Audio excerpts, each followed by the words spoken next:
आपके जो उंगलियां पाँव की या हाथ की ऐसे सिकुड़ रही है ना, ये एक इंडिकेशन है आप किसी एक बीमारी में इन हो रहे हैं।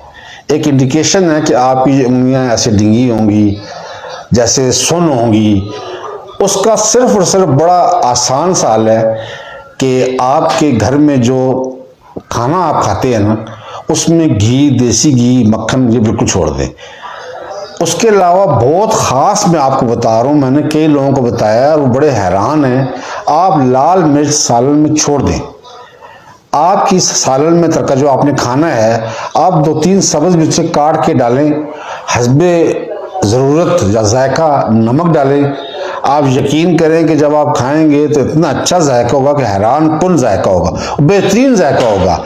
जिसको पता ना हो, किसी अननोन आदमी को, मेहमान को खिलाओ, वो आपको कभी